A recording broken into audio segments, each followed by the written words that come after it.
প্রিয় ভাই ও বোনেরা, আমরা আপনারা যাই করি মানুষের অভিশাপ নেবেন না। যে কোনো ব্যক্তিকে আপনি আঘাত করেছেন, ওই ব্যক্তি আপনার আঘাতে আপনাকে কিছু বলল না, দেখা গেল আপনার আঘাতে তার চোখের পানি জ্বর জ্বর করে পড়তে থাকে এবং বুক বেসে ফেলছে, বুকে পড়ছে, বুঝবেন সেই চোখের পানি আপনার অভিশাপ যথেষ্ট। তার মুখ দিয়ে কিছু বলতে হবে না। আমি জানি অনেকের মাকে আপনারা সাংসারিক ব্যাপারে হোক আর যে কোনো ব্যাপারে হোক আপনারা গালাগালি করেন, সম্পূর্ণ নিষেধ। যেই মা ভাত খাওয়ার মধ্যে ঝরঝরে পানি চলে আসবে, ভাত খাওয়ার জন্য ভাতের ফোঁটা দিয়েছেন, সেই এক নলা ভাত দেওয়ার পর ওই মায়ের চোখের পানি পড়বে। আপনি মনে রাখবেন, আপনি জ্বলে গেছেন, জ্বালায় দিয়েছে, আজ না হয় কাল যতই আপনার পাওয়ারটা হোক আপনার টস হয়ে যাবেন, জ্বলে সার হয়ে যাবেন। মায়ের এই কান্না, মায়ের এই চোখের পানি কত যে অমূল্য আপনি বুঝবেন না। তাই আমি বলবো, আপনার এমন কাজ করেন না যে মায়ের চোখের পানি জর্জর করে বুক বেসে যাচ্ছে আপনার আঘাতে।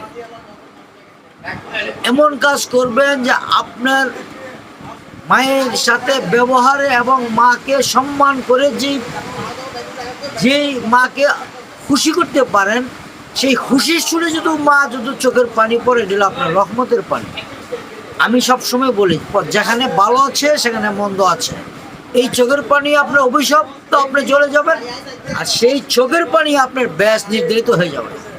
মায়ের অন্তরে খুশিয়ে যদি আপনার চোখের পানি, মায়ের চোখের পানি পড়ে, আপনার জন্য ব্যাস নির্ধারিত। আল্লাহ পাক রব্বুল আলামিন এখানে সব কিছু মাফ করে দেবেন। সেই জন্য বলছিল মায়ের পদতলে সন্তানের জান্নাত। আসলেই মাই আপনাকে এই দুনিয়া থেকে পার করবে যদি আপনি জানেন।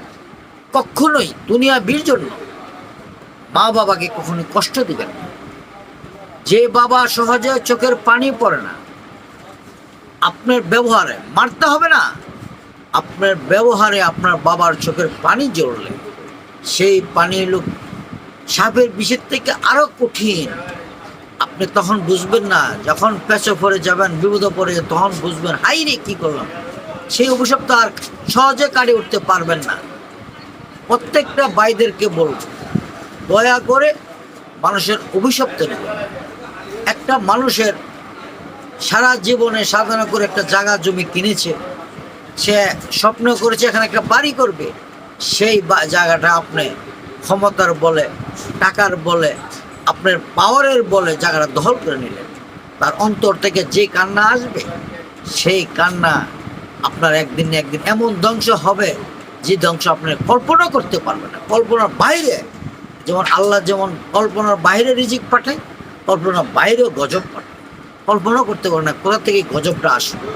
তাই আমি প্রত্যেকটা ব্যক্তিকে বলবো, দয়া করে মানুষের অভিশপ্ত নেবেন না। যাই করেন, আমরা আলেমরা অনেকে বক্তব্য দিই, যাই করেন ভাই নামাজটা করেন না, যাই করেন মানুষের অভিশপ্তটা নেবেন না।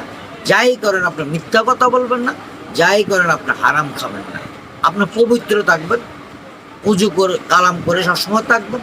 যারা যে কাজই করেন থাকতে পারবেন, শুধু মনের ইচ্ছা। আর যারা শ্রমজীবী নোংরা বা কালির কাজ করেন, তারা মুখটা পরিষ্কার করে আল্লাহর জিকির করবেন। নিজেকে সবসময় ঘর থেকে বেরিয়ে আসা, উজু কালাম করে গোসল করে এসে কাজে ধরবেন, সেই কাজে রহমত থাকবে। আমরা কি করি, কোথায় পাক পবিত্র ঘুমোতে উঠছি আর দৈরা এসে কাজ ধরে ফেলছে, এই কাজের রহমত থাকবে। এই পৃথিবী, আপনি যত টাকা ইনকাম করুন আর যতই বাহাদুরি দেখান, যতই ক্ষমতা দেখান, আল্লাহর রহমতের উপর কোনো রহমত নাই, আল্লাহ রহমতের উপর কোনো অজুহাত নেই। আল্লাহ রহমতের শ্রেষ্ঠতম রহমত। এমন কাজ করবেন যেই কাজে আপনার আল্লাহর রহমত আপনার উপর নাজিল হয়ে যাবে। এই পৃথিবীতে আমরা বলি অনেক সময় যে এই পৃথিবীতে সব কিছু আল্লাহর পরিকল্পিতভাবে আল্লাহ দুনিয়াতে আমাদের পাঠাইছে, এখানে যা হবে হাস্যের মাঠটা হবে। এর ভিতরে একটা ব্যতিক্রম দিয়ে দিয়েছে কিন্তু আমাদের জীবন পরিচালনার ভিতরে। কি ব্যতিক্রম? মানুষের অভিশপ্ত কাজ করবেন না, মা বাবার অভিশপ্ত নেবেন না। প্রত্যেকটা মা বাবা, যে মা বাবার চোখের পানি পড়বে আপনার কথার হিডের মাধ্যমে, এই আপনি মনে রাখবেন আপনি চলে গেছেন।